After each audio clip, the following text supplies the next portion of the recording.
And welcome to the United Stand. It's Ole Gunnar Solskjaer's press conference reaction for the PSG game in the Champions League, and encouragement from the manager as per usual, which we'll talk about in a moment, but also two very big stories that I want to get in very, very early. First of all, Ole Gunnar Solskjaer confirming the Alexis Sanchez rumours. Slightly better news. There was talk of 8 weeks, him being out for Manchester United. It's now looking more likely that it will be 4 to 6 weeks. So slightly better, especially for those who want him to go in the summer. He should be back before the end of the season, maybe have a couple of good games and op it to China or USA or whoever else will pay his wages, I don't know. But the other more interesting news is Jadon Sancho being reported in the Telegraph, quite reliable at times. PSG versus Manchester United in the Champions League, PSG versus Manchester United in the race for Jadon Sancho. A player I've mentioned quite a lot over in recent weeks, a player you've have mentioned a lot over the last few weeks, right-sided player, young English player, already part of the English setup, had a fantastic season for Dortmund. Interestingly enough, I'll be doing a watch-along on That's Football tonight at 8 o'clock, Spurs versus Dortmund, if you want to catch a look at Sancho, who'll be playing in that game. But interesting that Manchester United are now starting to be mentioned by in relation to this lad.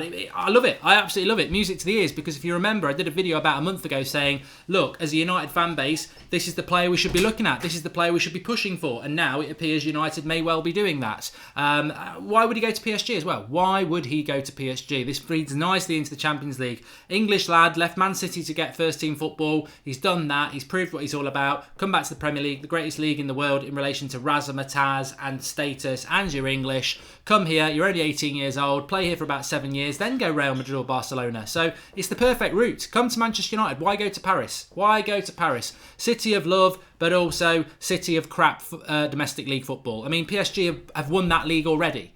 I know it just makes no sense. Come to Manchester United, but that's for the summer. What else was Ole Gunnar Solskjaer talking about? Absolutely loads. He was asked a question. There's loads of things he was asked, but basically he was asked the question, is it mission impossible tomorrow? Especially when you take into account that PSG have won their domestic league, basically. Manchester United still fighting in the cup and for the top four, let's be honest. 2-0 down, 2 away goals, loads of injuries. Is it mission impossible? He says, no, it's never mission impossible. It's mission difficult, but it's not mission impossible. And Manchester United, we would never do that. He was also asked if there's no pressure on United going into this game. He said, well, no, externally there's no pressure. People expect us to get beaten and get beaten well, but there's pressure amongst ourselves because we're Manchester United players and we thrive off that pressure, and we're going there to win, which is great, absolutely great. I always don't want to ponder previous managers of Manchester United, but we have a scenario whereby certainly the last manager, maybe even Van Gaal, definitely Moyes, the last 3 managers we've had, they would have done that press conference lowering expectations lower than a worm's arse. And Ollie just doesn't want to do that. And I always think, when he first came along, I thought, ooh, is he setting himself up for a fall here? No, he's not. He's just been very consistent that Manchester United has a history as a big club of never saying die, of never giving up, of always going for it. And he's trying to instill that into these players. Of course, we're massive underdogs. We know we are. But there's no talk of giving up or being up against it. In fact, obviously he's not going to expose what his tactics are in a game like this, but I do like what he's saying about the first goal is key. You know, that is quite a big thing to, you know, deliver to us as the viewing public, as Manchester United fans. He's basically saying that first goal is the most important thing. If they get it, obviously the tie's over. If we get it, it's game on, because if we can get the first goal, keep a clean sheet, they'll get nervous in the last 20 minutes. Who knows what can happen? So I love that from Ole Gunnar Solskjaer. The openness, the honest, the positivity. That first goal will be key tomorrow night. And you know, can we score a goal? Well, of course we can. He said it himself. He said, look, you've got 11 players on the pitch. We've got some very good players who will be on the pitch.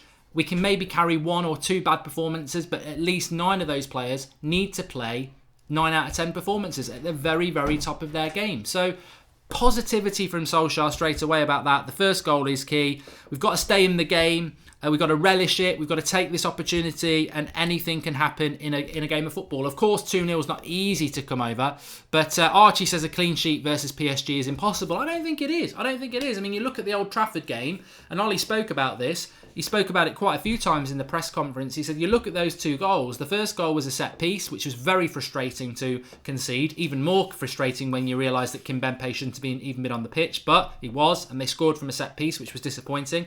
The next goal comes from us going a little bit gung-ho, trying to get back in the game, and we were out the game for 10 minutes, and PSG, to be honest, could have had 3 or 4. So he knows where it went wrong against PSG. We are the away team. I think we'll defend a lot deeper, and we'll look to hurt them on the break. And we've got the players to do it. You know, if Marcus Rashford has a good game, if Lukaku can just get 1 goal, we can work with that. The midfield is obviously where it's all going to be about. You look at the youth.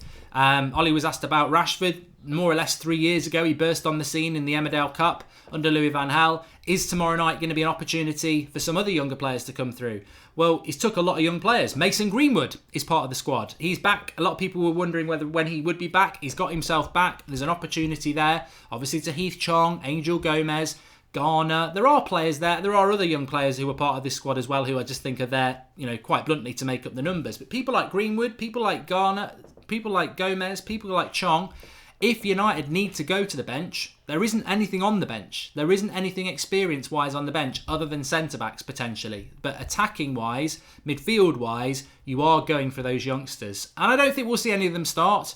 And I don't really think Ole Gunnar Solskjaer wants to use any of them. But I think in the last 20 minutes, half an hour, he might have to use them, especially if that game is up there and the players are tired. Because people like McTominay, Pereira, Rashford, Lukaku, Fred, Delo will probably play more advanced. They're going to have to run around a lot tomorrow, and that's very, very hard to do for 90 minutes. Talk about your team lineup prediction says the United Stand. Well, I did do that yesterday. I can just take me out for a while. That's my predicted lineup for the game tomorrow. Shaw, Lindelof, Smalling, Young, McTominay, Pereira, Fred, Delo, Lukaku, Rashford, De Gea. And the reason I say that is quite simple, because that is pretty much, apart from centre-backs, that the front 6 positions, they're the only experienced players we've got. Will he chuck a young player in there? I don't think so. I think he'll go with as much experience as he can. But then again, Delo is young. Delo would be classed as a youth player. It's only the fact that we signed him. He's 19, so we are chucking players in. I prefer Pereira to Herrera. Same determination and stamina, but more talent, says Kifon Fan. You're going to get a lot of stick for that, mate. I probably shouldn't have read it out. Herrera's on a different level to Pereira. Hopefully, Pereira can step up tomorrow, because I think he is one of those players that needs to.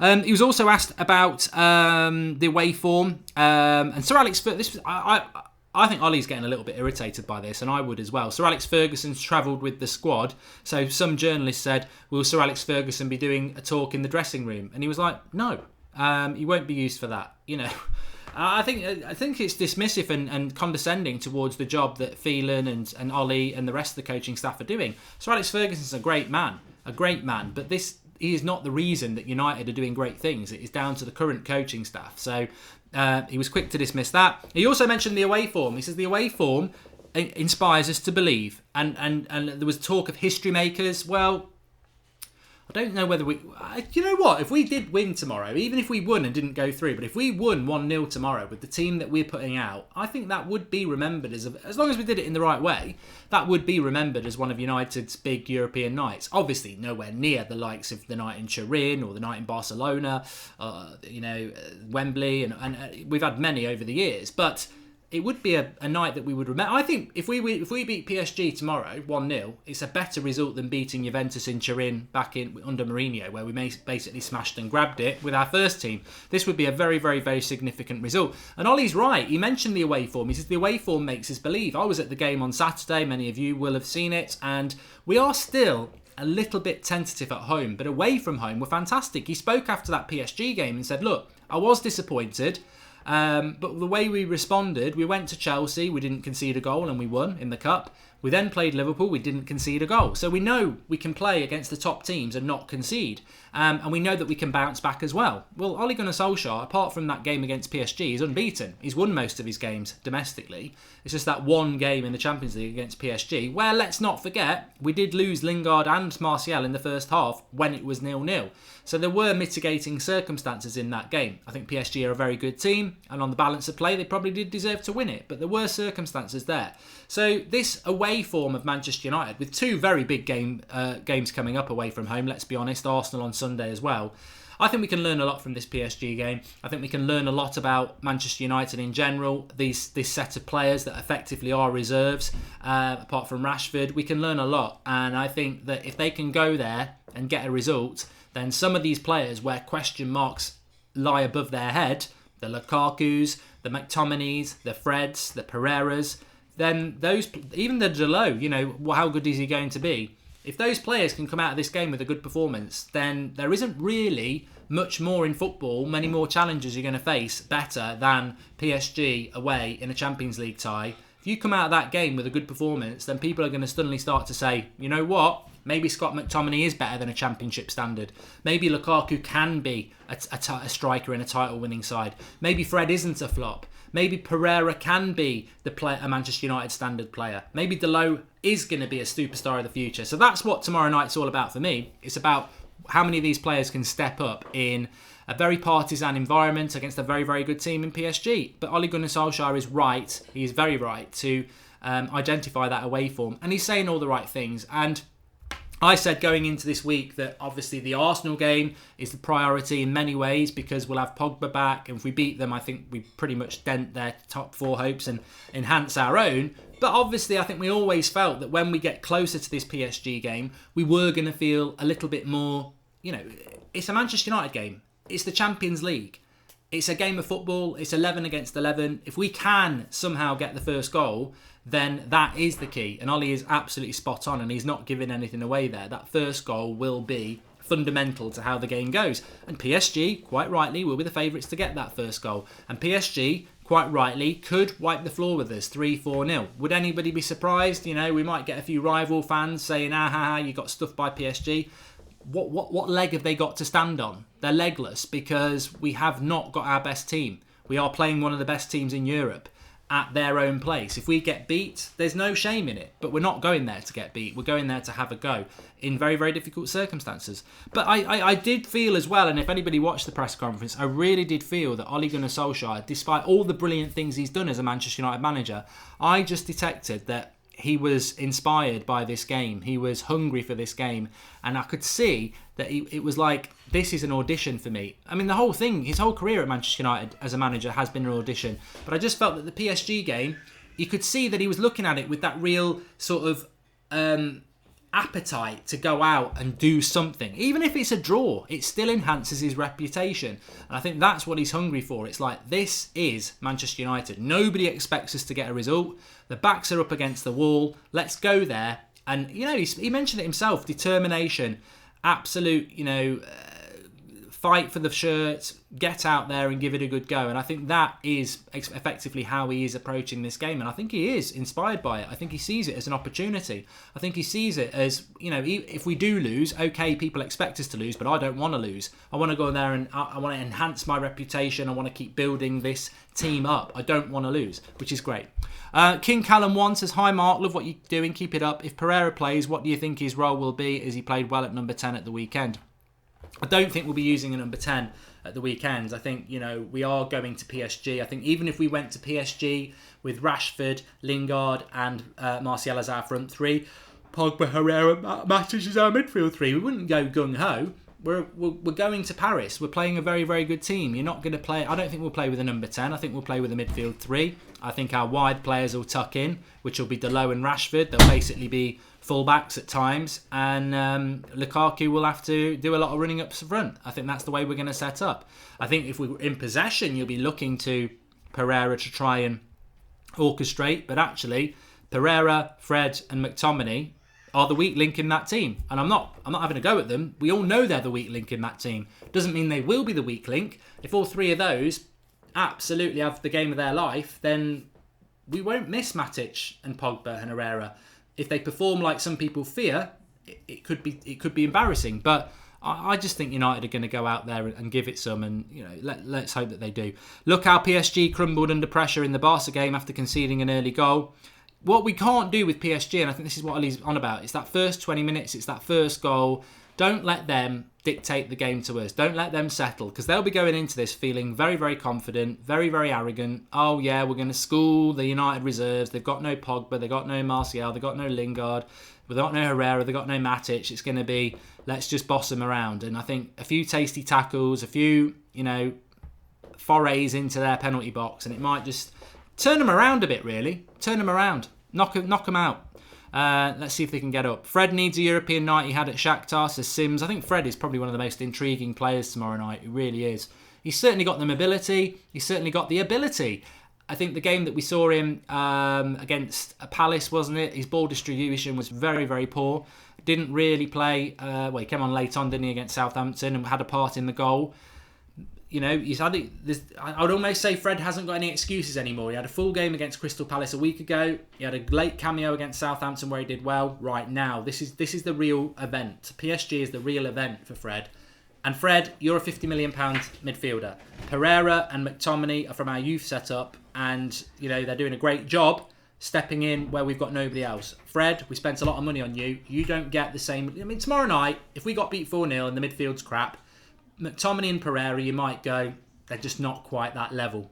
But Fred, I don't think we can do that. I think Fred, you'd have to say, we spent £52 million on this lad, Brazilian international, he's played well in the Champions League. We can't give him the same leeway. He's got to turn up tomorrow. And I know a lot of people will want him to as well.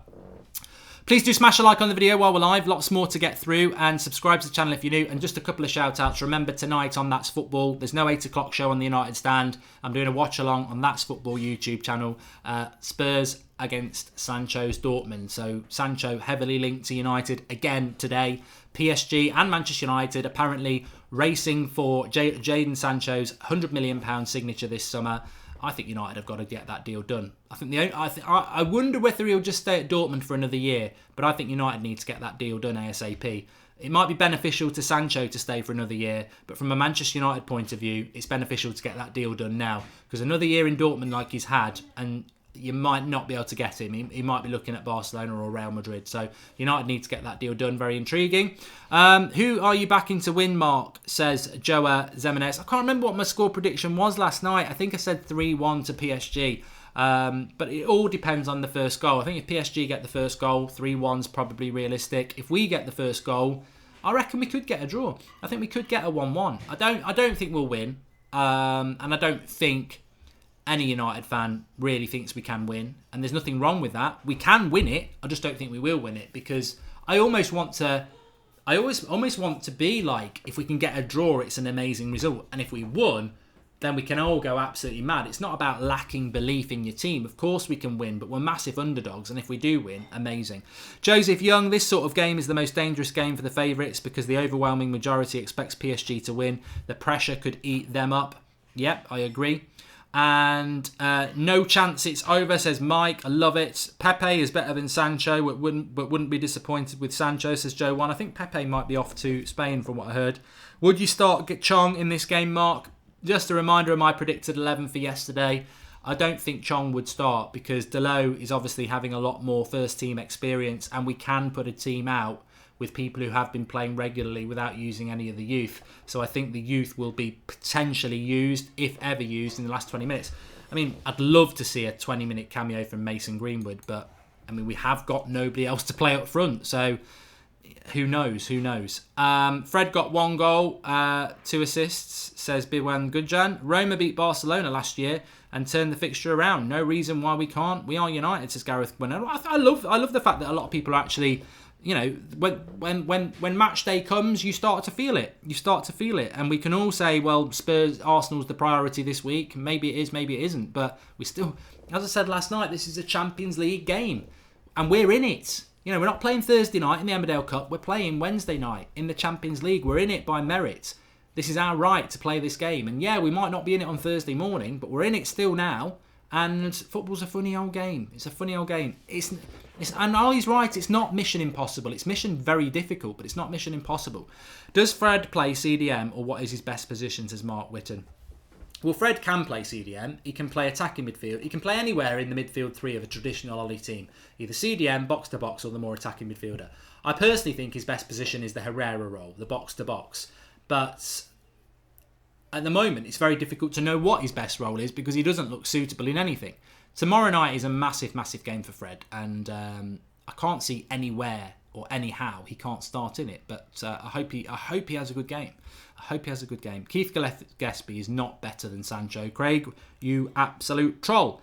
I hope a miracle happens tomorrow, says Kratos. I think if we get, you know what, I would just love us not to get beat tomorrow. I think if we could get a draw, it would be a fantastic result for Ollie, and I think he deserves it. I don't think he deserves to go to PSG and get rolled over 3 or 4-0. He doesn't deserve that, and it would only be happening because of the massive injury crisis and suspensions that we've got. Not being able to put one of your best midfield 3 out is shocking, but only being able to put one of your best front 6 out is just ridiculously unlucky. And he doesn't deserve to have PSG 4-0 on his CV as a Manchester United manager, because he's done fantastically well, and he's now just facing a game where our backs are up against the wall, and it's through no fault of his own.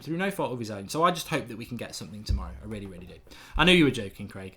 Would you swap Lukaku for Icardi? I've spoken about it before. Yes, I would. Ardus. And Ashley Young cannot play. He is weak spots in our defence. Don Snaps. Well, Ashley Young will play because he's the captain of Manchester United. So he'll definitely play. Mbappe is too quick to man mark, says Mr. JR450.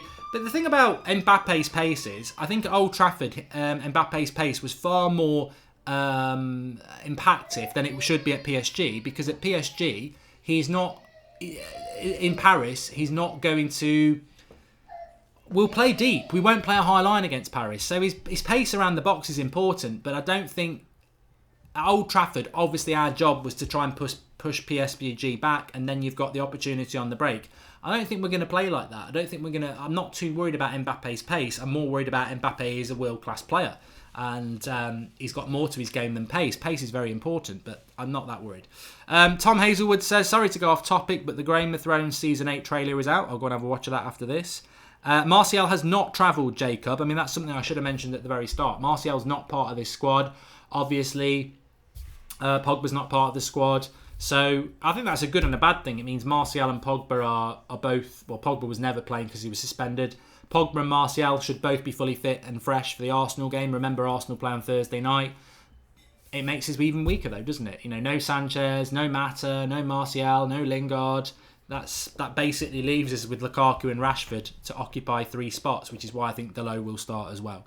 Has Manchester City got a buyout clause for Sancho, says Uar Cantona? It's a very good question, that. If you're interested in Sancho, remember, watch tonight at 8 o'clock on That's Football. Watch along Spurs versus Dortmund and Sancho. United heavily linked to him again today in a race with PSG, apparently, for his £100 million signature. Man City do not have a buyback clause. What they have is, if somebody offers 80 million for Sancho, they get first refusal. So that means if we offer 80 million for Sancho, Dortmund have to go to Man City and say, we've accepted an £80 million bid from Manchester United. Do you want to match it? Because you've got first refusal. So they can do that. I've said before, I can't see, it doesn't mean I'm going to be right, I can't see Sancho going back to Man City. 1, because he didn't want to sign a new contract at there and he wanted to get away. And 2, I don't think Man City would want the embarrassment. And I know we did it with Pogba, but I don't think Man City would want the embarrassment of letting a player go for very, very little money and then spending a load of money to bring him back. I don't think they would want to do that. They might, but I don't think they would. And I think the sort of fee it would be, 100 million, I don't think they'd want to do that. Because let's not forget, Man City have never spent over 60 million quid, and Sancho will cost more than that. So Man City will have to do what we did and break their own transfer record to bring back their own youth product. I don't think they'll do it. Summit Jar says we'll win 3-0. I can't see us doing that. I think if we were to win, it'll be by 1 goal. I can't see us winning 3-0. Declan Rice is the future of our CDM, says Lucifer. And Mark, thoughts on Greenwood? Can he be a regular in the team next season, at least on the bench? Nickel Power. I'm 100% convinced that Mason Greenwood, if he can avoid injury, I've said the same about Chong and the same about Gomez. I'm 100% convinced that all 3 of those players will have a future at Manchester United within the first team. I think they're all that good, yeah. And I think definitely with Greenwood. Sancho hates Pep anyway. He won't want him back, says Alex Webb. Yeah, I got the feeling that there was that sort of parting of ways between them. And PSG is mission impossible, says Stefan Vu Hung. I think we should give our youth a chance. We need to score an early goal. You know, I disagree with that, though. And for the 3rd time, I'll show you my team. And I think this is how Ollie will go. I don't think we'll see any youth starting, and I actually agree with it, because this is not the last 10 minutes against Burnley at Old Trafford when you're 4-0 up. This is 0-0 for 90 minutes in Paris against one of the best teams in the world, who would love to annihilate us 8-0. And that's not been mentioned enough. PSG are not going to have sympathy because of our injury crisis. PSG are not going to go easy on us because of our injury crisis. There's nothing PSG more would like to do. I mean, PSG are basically Man City with a French book. You know, they basically are Bonjour Oil. They are a club that is trying to build a platform in world football. And what better way to build a platform in world football than to smash a club that has a big platform and history in world football? PSG and Manchester City cannot get by a history. They can buy everything else. They can buy a stadium, they can buy loads of players, but they cannot buy a history. How do you buy a history? You start destroying clubs who've got a history. If you offered PSG tomorrow 8-0 against United, would you do it, or would you just rather win 2-0 and you know, pay a bit of respect to United because of the injuries? They'll grab 8-0 if they can do it. And if you play a load of kids tomorrow, what if we did get beat 8-0? You know, hello, my debut for Manchester United was 8-0 in Paris and I got humiliated. You might not ever come back from that. So you've got to think that in your hunger to have youth in the Manchester United team, and I have that hunger as well, I don't have the hunger for them to start the game tomorrow. No. You've got to go with the more experienced players. And if we can grind out a 0-0, I'd be over the moon. If they can get 20 minutes, great. But I wouldn't be starting youth tomorrow because, one, PSG will try and destroy us anyway. And two, if they do, how does that damage those youth players? What do you think about Sander Berg? He is a 21-year-old CDM at Genk with strength, good ball control and pace. Can be a backup for Matic. He's heavily linked to Roma and Sevilla, says Tuba01. Well, he sounds like the sort of player that United might look at. I think we will be looking at those younger players from now on, 19 to sort of 25. And Adrian Gorchio says, best chance on going through tomorrow is 0-2 and win on penalties. Imagine if we got 0-2 and it went all the way to penalties and then we went out. I'd still say they were heroes. Would you prefer 3-5 or 4-4-2 against PSG, says Ardias. I think we've got to go. I wouldn't be surprised if we played with a 5-3-2. I don't know. I've seen these 3-5-2s and it's just idiots who think they know something about tactics. You don't play 3-5-2 in Paris. I mean, it's like people saying, oh, we're going to play a 4-4-2 with a number 10 and 2 strikers. It's like, have you ever watched football? Do you understand anything about football? Have you ever kicked a ball? We're not going to Paris to play 3-5-2. It will be a 5-3-2. We're going to play deep. We're going to get pushed back. And if we play 3 centre-backs, the wing-backs will be wing-backs. They're not going to be supplementary midfielders in a 3-5-2. A 3-5-2 is 3 centre-backs with 5 midfielders and 2 up front. It's the sort of thing you do at home. When you're away from home against a team that's superior to you, you don't do 3-5-2. It's 5 across the back. It's 3 centre-backs and 2 wing-backs who are basically going to be full-backs a lot of the time, and they will support the attack if and when you attack. But ultimately, we will get pushed back a lot by Paris, and if we play a 5-3-2, it will be a 5-3-2. It won't be a 3-5-2. It's nonsense, anybody who says that.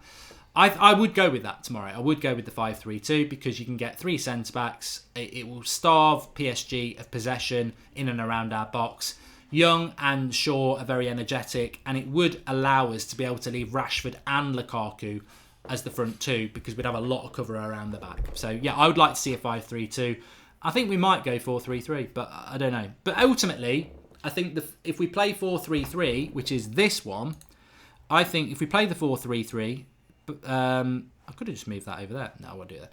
If we play the 4-3-3, then you've got back fours. Dalot and Rashford will end up back here anyway. So we'll almost have a back 6 with Lukaku isolated up front and a 3 in front of him. So I think that the 5-3-2 is probably the way to go. 3-5-2 is not the same as 5-3-2. Rems, maybe go and do a bit of coaching or a little bit of Googling around. The reason you have 3-5-2 and 5-3-2 and 4-4-2 and 4-4-1 or whatever is because they're different formations. 5-3-2 is not a 3-5-2. That's why they're 2 different options. 3 in the back alone is not happening, SB. Because there's some people out there who think we're going to go and attack PSG. We will try and attack PSG, but we're going to have to soak up a lot of pressure. They're a better team. You don't go to Paris and play 3-5-2. You don't. Sorry. 4-3-3 is a reality, says Tissue. We might play a 5-3-2. It might be an interesting one. Kieran McCrory says it's going to be interesting to see how Sancho performs tonight. I'm really, really looking forward to that. Remember to smash a like on the video, everybody. No 8 o'clock show on the United Stand. We've got this show a little bit earlier tonight, so subscribe if you're new. Smash a like on the video. You've got the Flex and Rand show from lunchtime. My PSG preview from last night, and if you are watching Spurs and Dortmund tonight, get yourself on That's Football YouTube channel. I'm doing a watch along. But thanks for watching along with me. If you've been watching live, if you've not watched live, get your comments in below, and I shall see you all tomorrow. Massive game. Thanks for watching.